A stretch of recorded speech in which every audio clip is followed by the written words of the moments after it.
Hey, closet busters and bold move makers. It is time once again for Life Uncloseted. So I want you to gather around because it is time once again to kick down those closet doors of your life. We're here to escape our BS, explore our fears, and elevate our self-expression. I'm your host, Rick Clemons. I'm the bold move expert and that coming out guy who's going to take you to the party, the pulpit, the wake, and back to the party of living your life uncloseted.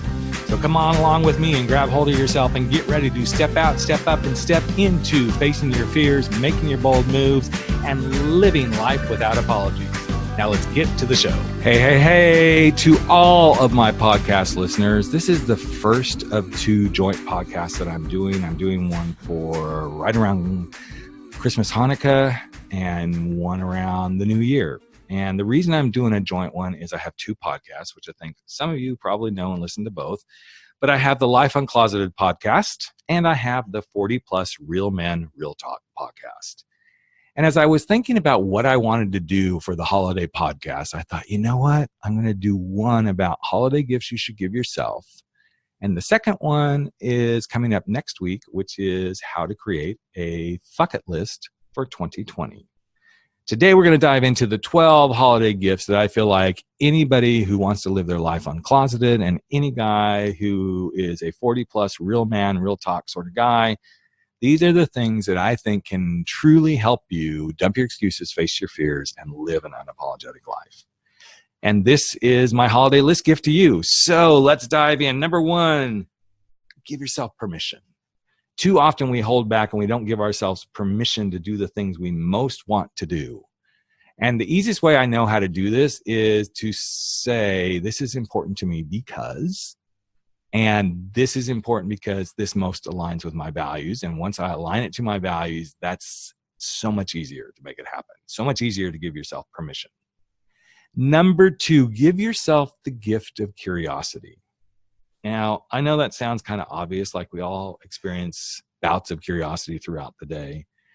But when something kind of comes up and you just kind of like, interesting, and you move on, I would invite you to spend a little more time in curiosity. In curiosity about your feelings, in curiosity about what you see as someone else's perspective, curiosity about why you may want to go do something, curiosity about why you aren't doing something. Give yourself the gift of curiosity, which nicely dovetails into the next one, number three, observation, the gift of observation.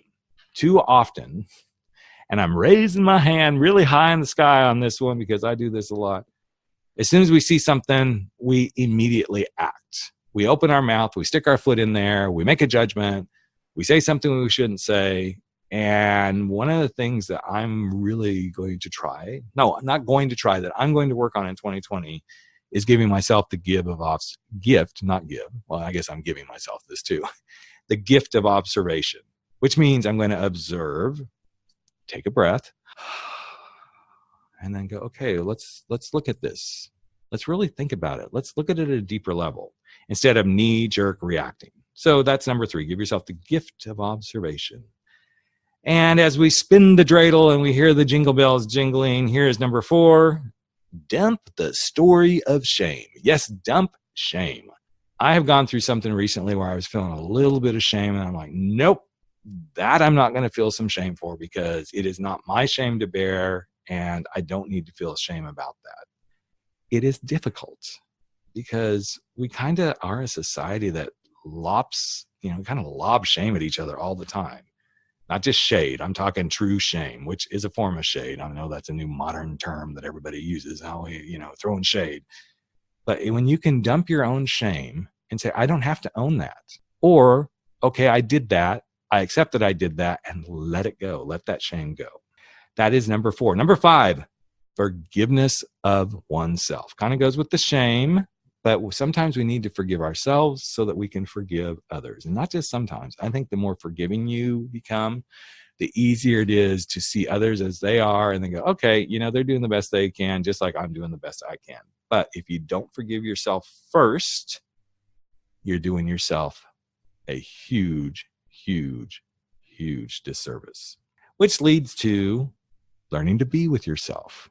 I find so many people in my practice as a coach, so many men so many women, but both. But since I do mostly work with gay men and straight guys, helping them learn to do that thing they want to do and live an unapologetic life, I find that so many of them don't know how to just be with themselves.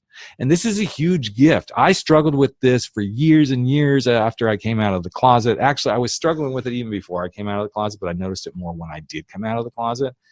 That fear of being with myself was so scary because I hadn't been taught how to do that. And even as a father, I'm hoping I'm teaching my daughters how to do that, because it's so important to just be with you.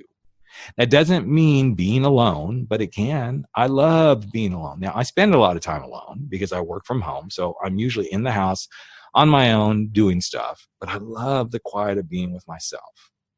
Because when I'm with myself, I am so much better at doing what number 7 gift is, which is learning to be vulnerable. And seeing the power of vulnerability, to admitting that I don't know how to do something, or asking for help, or saying I don't know how to feel that way, or I'm going to be sad and I'm going to be frustrated. I'm just sharing that with someone. The power of vulnerability is such a fucking awesome gift. I love it. It's one of my favorites. And number 8 is accepting differences, which kind of ties back up to, the observation and forgiveness. But accepting differences doesn't mean you have to agree 100%. Especially in this chaotic world right now, where it seems that politics and divisiveness is all that exists around us. Just accept that we're different and find a way to either move through it, let it go, take and stand your ground. I'm not going to say back down, but take and stand your ground. But accept the difference and move through it. And part of the way you accept the differences, at least as a gay man, this is one of the lessons I learned, and this is number 9, is owning your truth. I had to own my truth as a gay man. And the moment I owned it, and the moment I owned up that I was a guy who had a very infidelity-laden life, and that much of what I was doing was my own responsibility, the more I owned my truth, it was easier to accept other people's truths. And the more I owned my truth, the easier it was to move into number 10, which is to take the adventure of uncertainty and just fly with it. As soon as I accepted my difference as a gay man, I started getting confidence. I started feeling like I could do this. And I realized I didn't know what was on the other side of that closet door, but I accepted the adventure of uncertainty, which is gift number 10.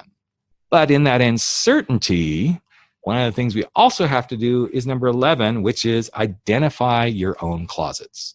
It doesn't have to be a sexuality closet. It doesn't have to be something that's, that LGBTQ coming out of the closet story that we're most familiar with. In fact, I believe everybody's got closets.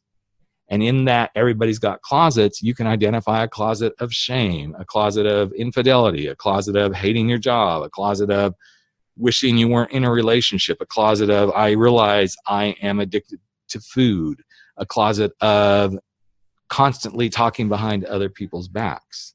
But when you begin to own your truth, which is number 9, realize there's an adventure that goes along with being in the uncertainty. And in the uncertainty is where you can start to identify your own closets. And once you identify that closet, yes, you step into that adventure of uncertainty and you own your truth. So that's why I have these 3 kind of together. But what all 3 of those lead up to, so starting with owning your truth, realizing that there's an adventure in uncertainty, and identifying your closet, is the 12th and final gift, which is your ability to dump your excuses, face your fears, and live an unapologetic life, which is what this podcast, both of my podcasts, Life Uncloseted and 40 Plus Real Men, Real Talk, are all about. Dumping excuses, facing your fears, and living an unapologetic life.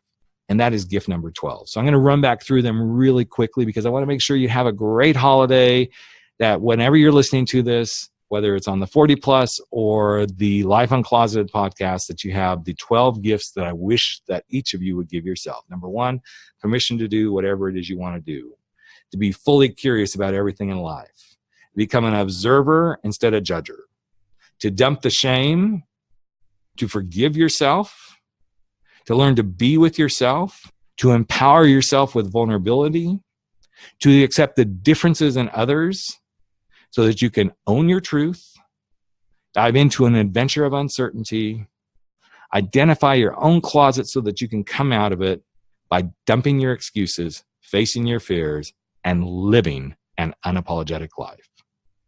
That is my holiday wish for each and every one of you.